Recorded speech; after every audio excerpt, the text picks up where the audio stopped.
welcome back to Black Card Rehab, the show where we go from zero to black, one episode at a time. I am joined today by my white friend Paige. Hey, Paige. Hello. Hi. Okay, on a scale of 0 to black, how are you feeling today? I am feeling Angela Bassett's house from Waiting to Exhale, which The house! incidentally is the same house. Hear me out. Same ass house from Breaking Bad, where his brother-in-law and sister-in-law live. It's Is that it the same house?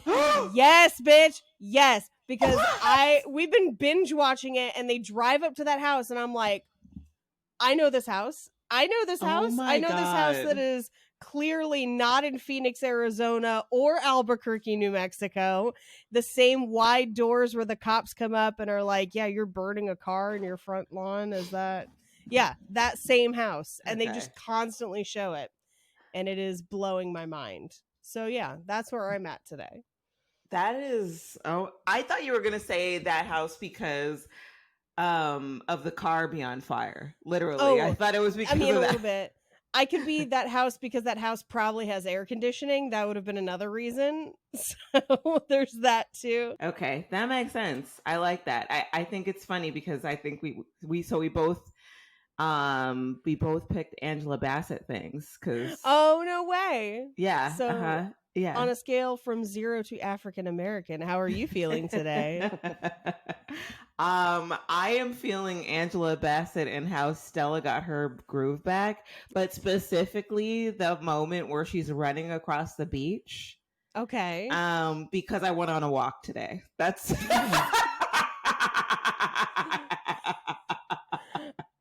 I went on a walk and came back with a new, younger lover. But it felt like a run. You know what I mean? You know those walks that feel like a run. Yeah, when like you go outside and you're like, why did I do this? I could have just stayed inside watching Breaking Bad. Yeah, no, I feel that. Mm-hmm, yes. Mm-hmm.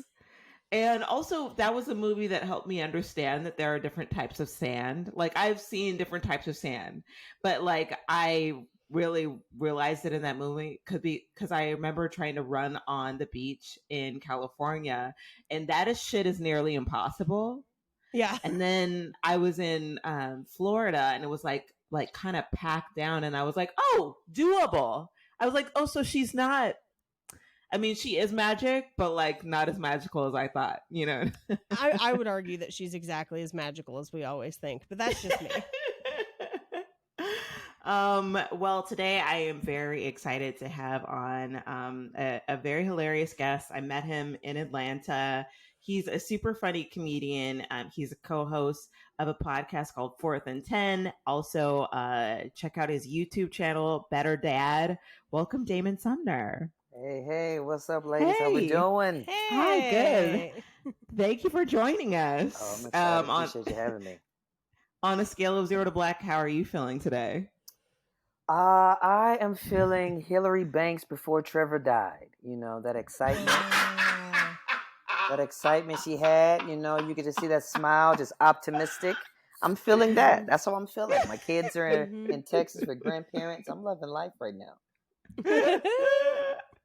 That's so funny. Hillary before Trevor died. I mean, really, that is a moment. That is a moment of innocence. Just the joy in her eyes, the excitement, and then and then we know how it goes. And then a pandemic happens, and didn't she at one point like hyper focus on like a mole that he had? Yes. That was an episode. That mole, and it would look bigger when he chewed and when he swallowed. It was a whole situation.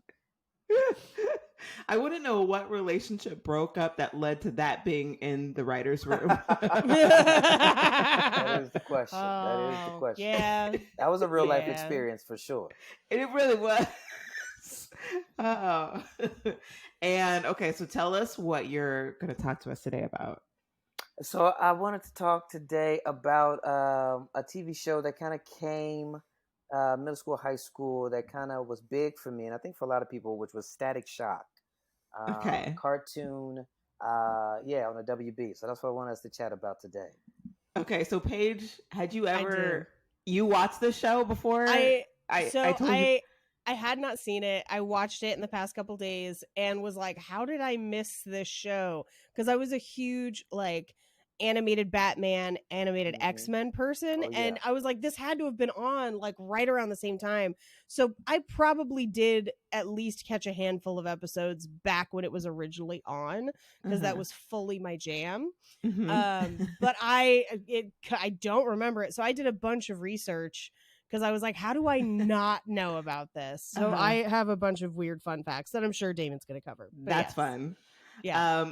And me personally, so I had only heard about it before the podcast because from my boyfriend who's in the comic book industry, and he watched it with his son growing up. Because I never heard of this show, and like I was a huge like I don't know like CW fan, but I realized that based on the years that this came out, I was in college. You guys ever heard of it? Grown woman. Books. So I was fully in a Gilmore Girls wormhole. So that's what I was doing while you guys were watching. This was like tail end of junior high, early high school when this was on for me, which would have been the tail end of my watching those Saturday morning cartoons, because I would have been busy driving around doing stuff. So that may be why I'm like, this sounds so familiar, but no, yeah. You're exactly right. 2000 and 2004, I agree. It was 8th grade through like little early high school. So the era of Saturday morning cartoons were kind of changing a little bit. You know, so that definitely was a time. But the WB was that could be a whole episode by itself. WB is a legendary and underrated network and channel that just was huge for kids and specifically Black people growing up. I don't know if anybody remembers that Sunday lineup with Steve Harvey and Jamie Foxx, but I digress. So I want you to set the scene for like where you were when you watched it. What was the cereal you were eating, or what was a snack? You know? Yeah. Got it. So this was 8th grade, single mom, 3 boys. We're in Texas. And it's important to know, side note, I'm from Louisiana. I'm not a Texan. I just want that to be known. Let's move along here. So this was big because I loved cartoons, just background, Ninja Turtles, Scooby-Doo, Doug Funny, right? So I'm all in, right? And I remember specifically being big into superheroes, which, you know, many boys and girls are. And I'm excited about this show because, you know, commercials, that was the thing. Like, commercials was big just because you're like, all right, we got something coming up. It wasn't just like click and play like Netflix. We just had to watch whatever was coming. And so I remember being, it was like the fall. Static Shock was coming out, and my 2 younger brothers, we get excited. We were a Trix Fruit Loops type of family. We were, we were about that sugar. We was about those colors in that bowl. That was back when everybody drank whole milk. It was a good time. And and so we would get there. I don't specifically remember like kind of where it fell in the lineup, but I remember when it came on, it just was so big because it was this Black boy as the lead. He was the title of the, you know, the show was about him and his family, Black dad, older Black sister. And her name's I don't know how many details you want me to give, but give them all. So it's about a boy named one thing I love about the show is that the names are so just so classic. The boy's name is a 14-year-old named Virgil, which sounds like an old deacon. Like so a wild. Bear. I was my uncle and my grandfather's name's Virgil. I love that he didn't have a nickname. Like he was at school with people like, yeah, that's Virgil over there. Yeah, I was like, not Verge. Not Verge, not Gil. Like you didn't try to change that at all. My daddy gave me this name. This is my name. So it's based around this boy, 14-year-old boy, Virgil Hawkins. He stays with his dad and with his older sister. For whatever reason, his mother, well, not for a reason, moms, let me just say this: moms get taken out a lot. I've realized this. I've got like 3 kids and specifically 2 daughters, and we've watched like all the movies with the princesses and we watched a ton of classic Disney, and moms be getting got. Like they just be gone. Like moms don't make it, yo. They don't make it. And so we need to start a petition to Disney to bring back our moms. Yeah. That's real though. Bring back our moms, yo. So Virgil, oh my goodness, Virgil's mom is taken out by gang fire, which comes up later, and his older sister, which I'm the oldest of 3 boys, and we didn't have any girls in the house besides my mom. So our older sister was kind of just this new thing that kind of was intrigued on their relationship. And they kind of butted heads. Like they kind of went back and forth, being catty towards one another, calling each other names. It was like a She's Pam. bad at making eggs. Yeah. Those water eggs. It was like a Pam Martin type of relationship. Yeah. And so anywho, the story takes place around him. His friend, well, his older sister's name is Sharon. That's a grown woman name right there. Right? Sharon. Sounds like she's in HR. For real. And he's got a crush. He's got a crush on a girl named Frida. I don't know any Fridas who are millennials. I don't know any Gen Z Fridas. Yeah. And so long story short, high school, love and life, haha, hee hee. And so how the first episode starts, to kind of let you know, it starts the scene. He's already Static Shock. And you're like, oh, okay, he's already just in it. He's already got the moves, but of course, the episode, they've got to play it back. So they start off and they kind of give the story of how he got the powers. And essentially what happens is that there's a bully. There's always got to be a bully. Some buff white dude with Guy Fieri hair and yes, it is Guy Fieri hair. I literally wrote down. I was like, why is this fit Guy Fieri? Like what? Johnny Bravo looking motherfucker. That's what it was. That's exactly what it was. Oh my goodness. And so he starts kind of punking him and bullying him. And then there's kind of this other crew, I guess it's primarily black gang, led by a dude named Wade. And he's like, yo, we got to help you, stop this and shut this down. So essentially they're like, yo, meet up. And because of the history with his mom, being killed in the midst of like gang violence here, it's like, we don't really mess with that type of stuff, right? But Wade's like, nah, we gonna shut this down. You ain't finna be out here getting punked and bullied in these streets, especially by no flame-haired Jafar. So he's like, all right, bet. So got the same shoulder to waist ratio as Jafar. I see no issues here. They got it. And so they go to this warehouse late night. I don't know what type of parenting is going on at 14 years old, but he just rolled out the house at like 11. Just rolled out. And come on, Dad, do better. And so they get to the warehouse. Big gang fight happens. Boom, boom, boom. Cops show up in a helicopter. I'm like, they just pull up. One cop car, helicopter comes down. We shooting at the cops. Bang, bang. And then for whatever reason, they are around this very dangerous gas. This just that the gas is just out. It's not behind a code. It's not with a padlock. It's not. There's no eye scan. It's just out on the block. The boxes get blown up. This dangerous gas get out. People start coughing and taking in the gas. They start mutating and changing. Eyes are getting gray, and all this stuff is happening. Static Shock wakes up the next day, and he's just like everything's static to his hands. You remember that? Like everything just sheets all on him, and the shaver's working by home mysteriously. I've got some facts for why. Oh, okay. I will happily tell you what, because I was like, we'll get to it. Yeah, okay. We'll get through it, and then I'll blow y'all's mind. Yeah, please do. And so then he wakes up with the powers, right? And all this the rapper put on the boat. He goes from having no powers, and then he's just all in on the powers. He called his boy Richie. Richie pulls up at a warehouse, and he just out here just showing off his moves. Like he's like nervous, but then he's just pumped. Like Spider-Man 1, like when you think about Peter Parker, he just kind of real timid for a while. He's nervous. What's happening to my body? After Static kind of realizes what's up, he's like, I'm in. I'm all in this. I don't know what happened.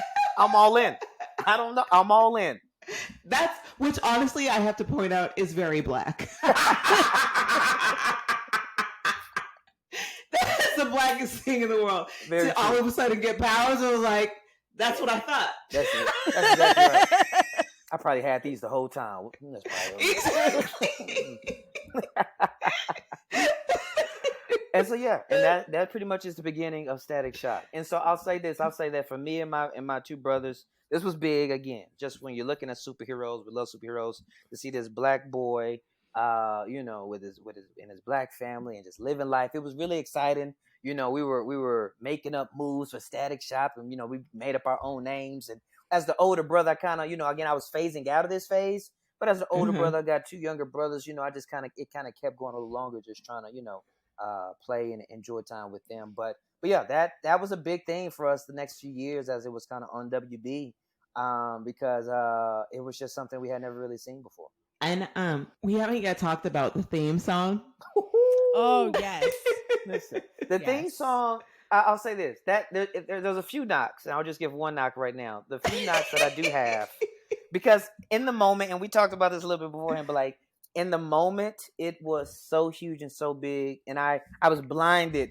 I was just like, "This is it. This is fire. Everything about this is great." It was like Obama was like, "Don't talk bad about Obama in front of me, okay? Don't talk bad in front." And I look back in hindsight 5 years later, like, oh, okay, we could have did that a little better. Okay. There was no like how usually like a theme song, because what it reminded me of was the MC Hammer cartoon. Right? Yes, Oh, yes, snap. it did. Yes. But the thing is that a lot of times, like, theme songs will tell you the whole story about like how we got where we're at, and there was none. there was I'll drop a little bit of it into right here. I put a shock to your system. Stop. Do that right there. So that they know what we're talking about. Yeah. It didn't, from season 1 through season 4, it changes a little bit each time. And by season 4, Lil Romeo does the theme song in season 4. That was that was the height of Lil Romeo was the Static Shock. Wow. Yeah, I was gonna say 2004 is prime Little Romeo time. That's exactly when that should happen. Yes. Oh my goodness! But that was it. It rocked us, man. I went through the IMDb just to see like who else was a part of the show. So like Phil Lamar did the voice. Mm-hmm. That blew my Static mind because I couldn't, watching it, I was like, I know this voice. Who is this? And then it was like Phil Lamar. I was like, oh yeah, duh. Yeah. Okay. At some point Coolio did an episode. Yes, he did. He was a guy who could change into anybody else. He was like Mystique. Okay. Ooh. Yeah. Had the little snake hair from Dangerous Minds going. It's like, that's cool. You mean like, yeah. That's so awesome. All right, Paige, fact us. All right. So while watching this, it did not escape me that it was basically Spider-Man, but just Black Spider-Man. And I was that is wild, because in watching it, some of the companies and stuff that made the show, I was like, this is a DC property, clearly, and Spider-Man is Marvel. Mm-hmm. So I did some digging. It turns out that Static Shock, the comic, was originally created by an independent comic house with intentions to sell it to Marvel. Mm-hmm. And so they literally did create Black Spider-Man, and that was Static Shock. But then Marvel decided to pass on it as a property. So DC acquired the company that made it, and they basically added it to their cartoon lineup, because the thing that Marvel didn't have at this time was a solid cartoon block, and they still kind of don't. Their only cartoon property is really X-Men, but at this time DC had Batman, which was wildly successful. They, I think, owned Captain Planet and one or two others, and so they added this to kind of their stable of characters, and then later featured it in Teen Titans as well. So it was essentially meant to be the black version of Spider-Man, but then bought by the opposing company. And now we have actual Black Spider-Man. So, it worked out great both ways. It worked out definitely. That's definitely when you watch it. If you watch Spider-Man, you know, in the '90s growing up, and you look at Static Shock, you're like, oh, this tomato right here. You know, just kind of how Yeah. they joke, Story kind of for how they story. talk. Yeah, yeah. There's a lot of Yeah. similarities for Well, sure. and Which is actually one of the knocks that critics had was that yeah. one, they felt that the animation was a little outdated when it dropped in 2000. But then also Oh like some wow. of the jokes, and we can kind of talk about that later. But like some of the jokes that they would try to do, they kind of was like, oh, this doesn't fit. But Yeah. it's interesting. Well, I think Well, that's why he ends up at home, because Spider-Man wakes up at home, and that's a Spider-Man story point, and it's one of the few pieces that I think they basically were just kind of replacing pieces of Spider-Man with different story points, because like Spider-Man gets his powers from a spider that bites him, it's radioactive, but he's also cage fighting before he gets them, so like there's a lot of like pieces that they just kind of gradually tweaked, and I think that was maybe just one where they were like, Andy wakes up at home, yada yada yada yada. Let's keep the story moving. Yeah. Well, and the company that it originally came from, which I only know because my boyfriend is in comics. Did I mention I have a boyfriend in comics? Same. So stupid. But yeah, Milestone Media. It was an African American comic book company that was created by some guys that were like, what the hell is happening? Why aren't we, being heard? So at some point, maybe we can go do a deep dive on Milestone Media. But I'd be curious to know like how closely the show follows the comic, right? Because you're saying they're like the way that it's being sold is like this Black Spider-Man. So I'm wondering if like, did they really write it that way, or just did it get morphed over time, to be able to... It was written that way. So really? The show actually, it matches the comic. It's a little less detailed. I mean, the comic has a little bit more difference in it. It goes into some of those aspects a little bit more. It's a little darker. But as far as the show, this main story points, all there. So, wow. Yeah. Okay, so let's talk about what you remember, like I guess, let's get into the jokes and like what do people have to look forward to if they decide to do just like, spend a day binging Static Shock? Yeah, you really want to binge Static Shock. A couple things. One, regardless of, your ethnicity or your background, you're going to quickly pick up on how they definitely tried to make this definitely quote unquote air quotes urban. Just from the slang and the lingo, the style, the hair, like watching it again back, I'm just like, whoo, we were okay. This is what we were into. All right. Like a couple. I think it was like 2 weeks ago on Twitter. It was a big thing of people kind of reflecting back on Save the Last Dance, and we were watching Julia Stiles dance. It was like, oh, we kind of believe this. Okay, all right. I guess that worked back then. So the style is definitely one thing for sure. And you're definitely gonna get like they're very like what they do a lot of is like the dialogue is interesting just because like there's not a ton of dialogue. I mean, there's a regular amount of dialogue, but they also just do quick little like jabs and like jokes, just like whoop, and it's like it was one joke they had which took me back about the VCR. The best friend comes in and Static's not in class. Yes. Like, yeah, his VCR is not working. It's just blinking 12 o'clock, and it just made me feel 48. And nothing wrong with 48. But I haven't heard a VCR joke in ages, right? Yeah. You're definitely going. Go ahead. DVDs were out at the time. Like that's what's even crazier. It's 2000 to 2004. We had DVD players. And in watching it, I was thinking about that. I was like, we definitely would have had DVDs. And all I could think was that must have been some sort of like, it must have been a layered joke of like, this is the hood that you would still have a VCR.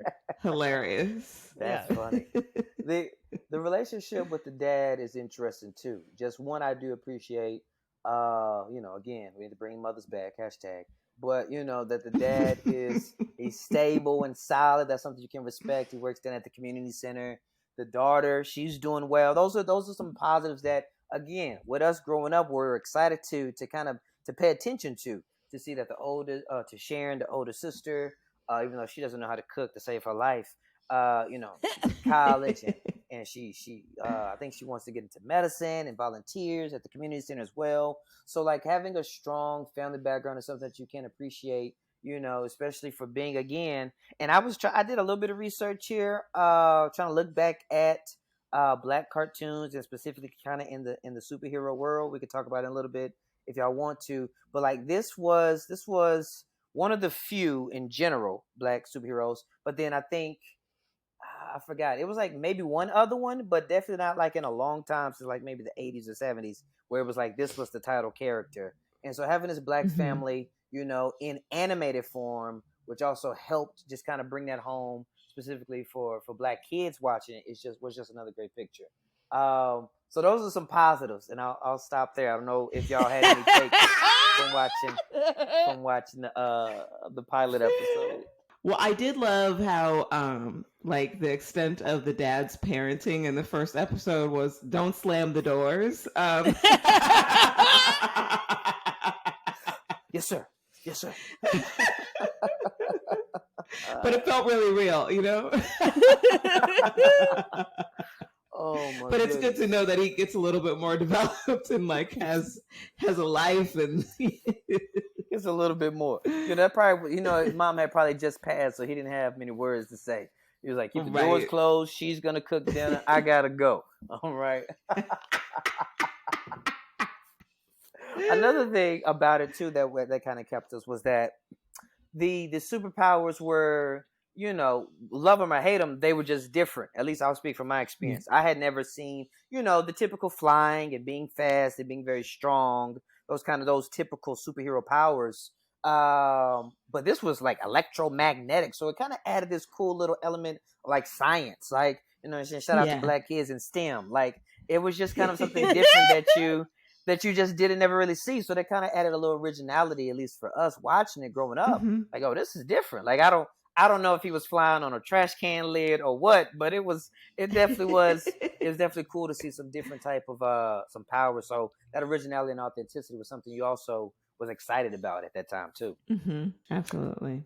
Now I'll say this: watching it in the last week or two, some of the jokes just were cringeworthy. Either because Richie, the white best friend, was trying to be too quote unquote hip. Or like there was one point in one of the episodes I watched in season 1, he was like, I think in like 45 seconds of dialogue, to a degree, he was like, "Yeah, dog, my brother, my man." I was like, too much. Choose one. Just choose one. Too much, Richie. Settle down. Yeah. It was like he was trying to do all the different like versions of Dap, but like verbally. My man, my homie, my brother, for sure, my king.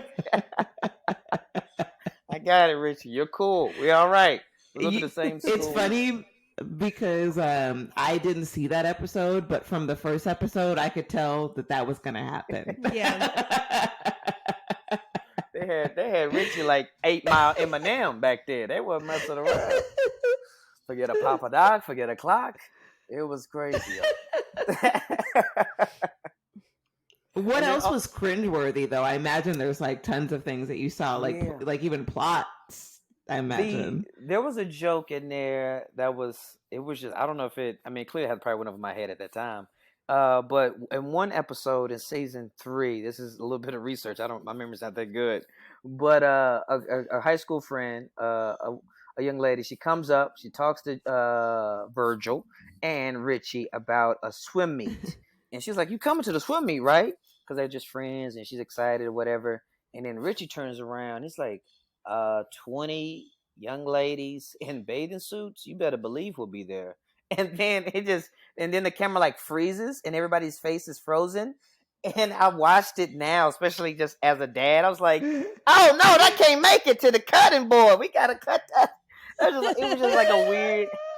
It's just like 2-piece bathing suits, belly buttons. Oh yeah, we'll be there.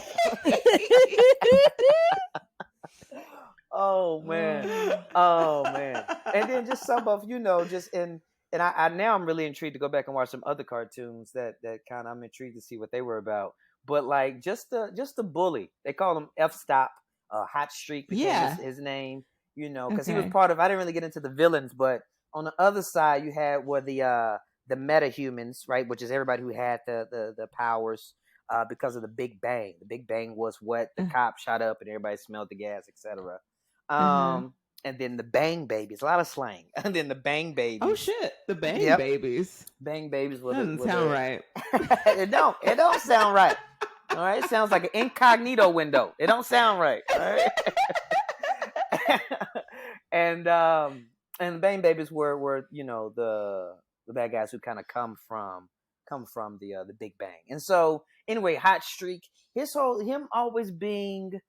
I was trying to figure out. You say you brought up Spider-Man. I was trying to think what villain is always around for Spider-Man. But I guess who was it? The fat guy. What's the fat guy's name in Spider-Man? Kingpin. Yeah, Kingpin is one. Spider-Man is one of the few that really kind of rotates through He and does, actually he does. defeats You're people. right. Like Batman has like a rotating cast of characters that are always around, but Spider-Man has like arcs.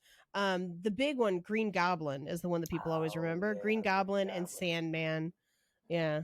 Yeah. Mhm. And so Hot Streak was just always there. And I guess that makes sense because he's the high school bully. But I was like, we need to do something about this guy. Like, put him in jail, He also kick him looks into another 30. Yeah. Like, why is he does still look in high school? Yeah, exactly. This is so weird because they drew him. Yes. Yes. Here They was did. my other thing, and this may have just been a thing in the first episode. We've got two gangs in the first episode, and both are completely diverse. And I was like, in what world? Like, this is the most idealized version of gangs I have ever seen. Ever. And I think it's just them trying not to offend people and not to Gotta be. really dig into race relations at that school.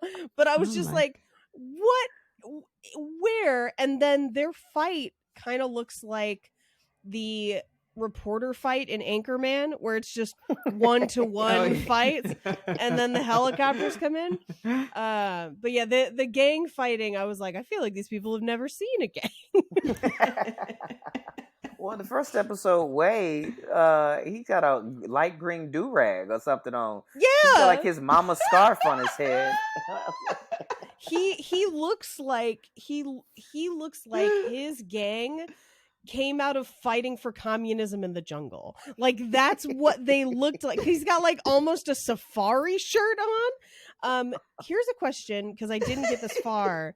How did his mother die from gang violence? Because it is Right. mentioned in the first episode, but She's do we died ever in find out more about that? She dies in an exchange of gunfire between gangs. Okay. Yeah. So like, I don't remember. I do remember that. I don't remember specifically, like, was she in a car? Was she walking? I don't remember that. But like, Yeah. gunfire is Okay. there's exchanges between So gangs. wrong so, place, wrong time. Wrong place, wrong Okay. time, more than likely, for sure.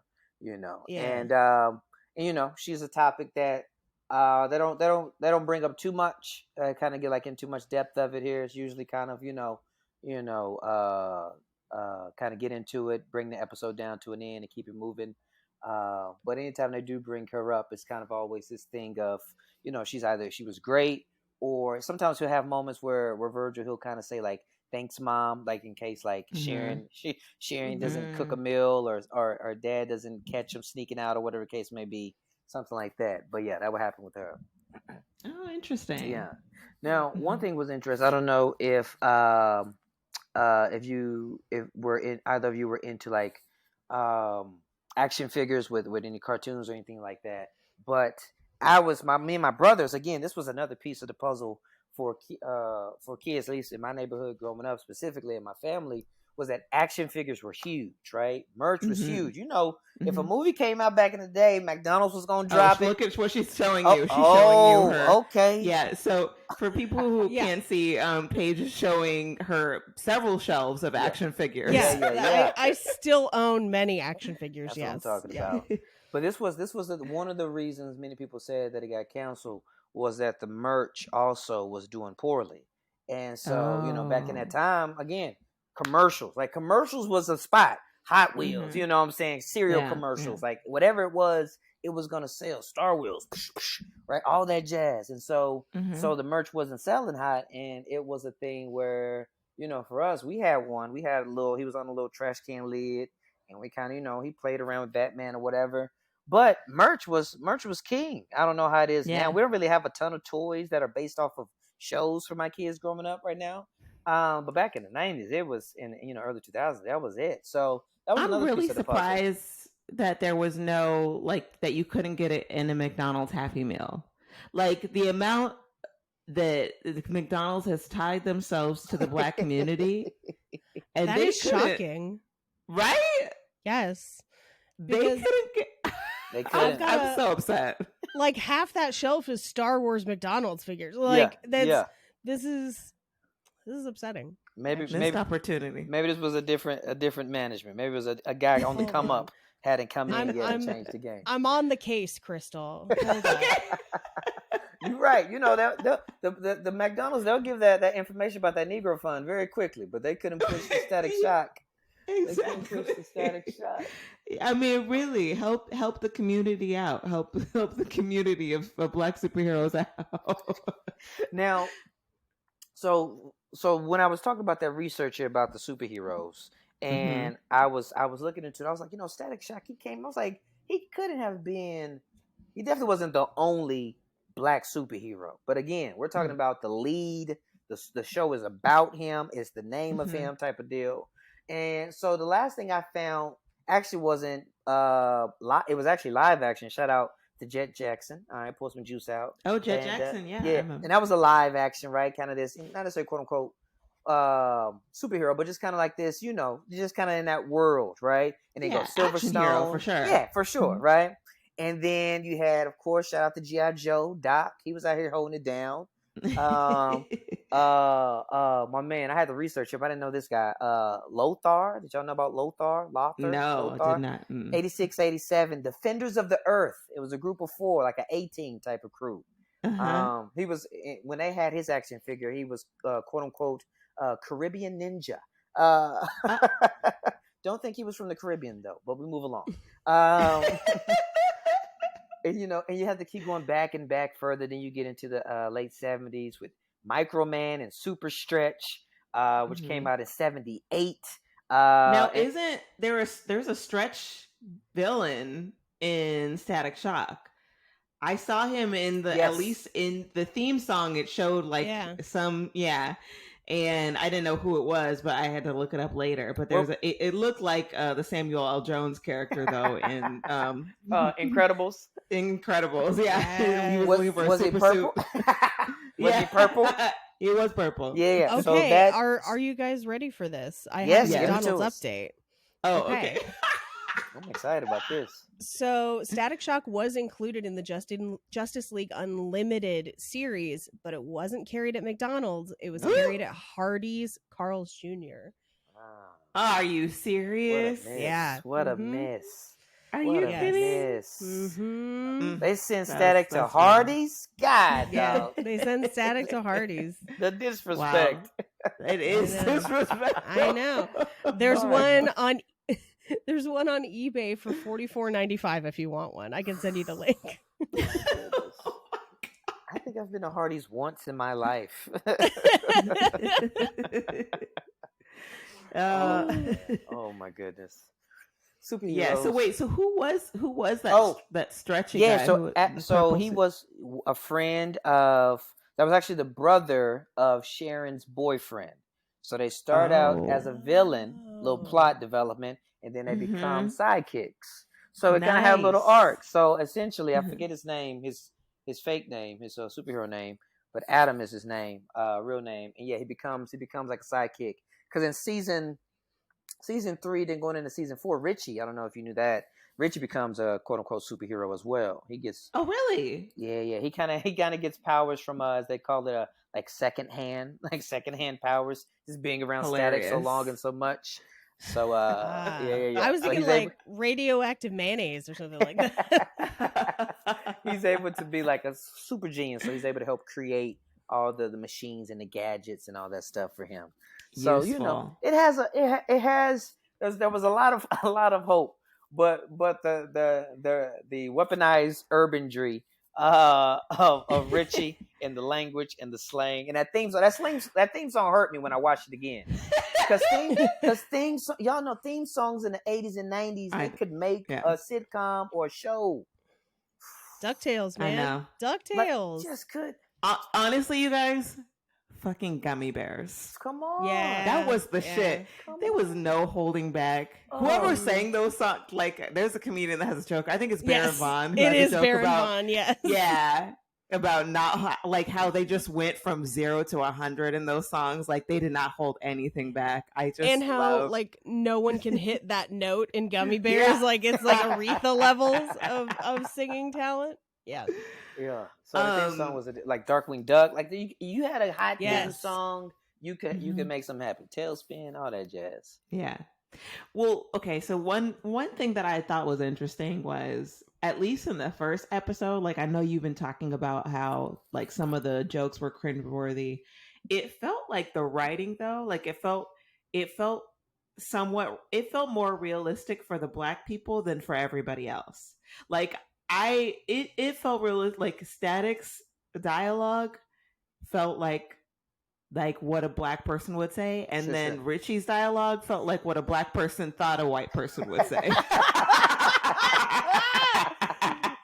Oh, I agree. Especially because I think Static's home life is so grounded and great. I think that's one of the best written parts of the show. And then when he gets to school, it's like everyone else is insane. Yeah. I'd agree with that. No, there's definitely some truth to that for sure. Definitely. Yeah, no, you're right. I mean, it was like they wrote it well for one person, and then it was like, all right, guys, let's just wing it. Let's just get in the studio and wing the rest of it. What's up, brother? What's up, my king? What's up, my God? One love, peace, and bless. Richie, I said good morning. Okay, so we usually at the end when we talk about, like, things like this, we usually give a review. So out of 5 hair picks, what would you give this? Especially now watching it again, you know, you could including, you know, the nostalgia that you have for it. Yeah. What do you give it? You know what? I think if I was going to give it a good review, a fair review, I would give it 3 out of 5. Just in context of everything. I think, one, the groundedness of the family. I like to see that Black family again. The context of this Black superhero kind of. I think really I forgot. I was looking. I couldn't find it anymore. Like, as far as the title of the show, that whole piece. The fact that they actually, as you keep watching throughout, they really kind of talked about some social issues. That was a big thing they were kind of praised on. They were nominated for like a daytime Emmy. It was kind of crazy. Oh, wow. Yeah. That's so cool. Like some big ups right there. You know, apart from Richie and the high school bullies dialect in the theme song that was just disrespectful. I think it was a solid show. I think you could put it on if your kids like, let's watch this. They would enjoy it. They would have a good time. It was a different originality. I give it 3.5 hair picks. Okay, I love that. Paige, what about you?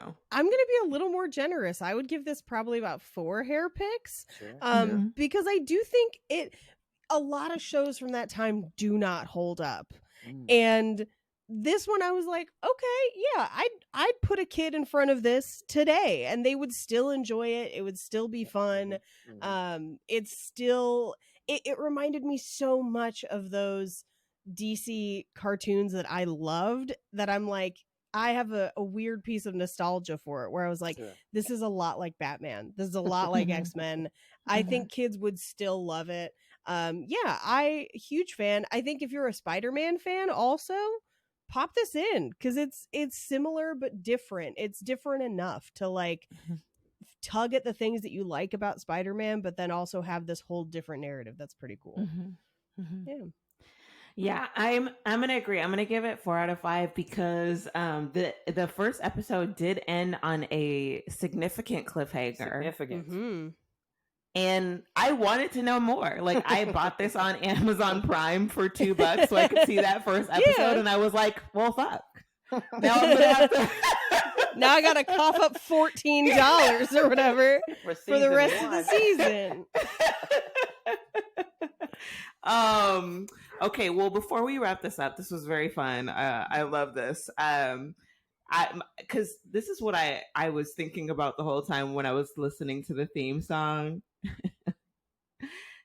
And this is what I'm positive that whoever came up with the theme song or whoever ordered the theme song, this is what they wanted to have happen. My question to you, Damon, is when it came on, did you do the Running Man?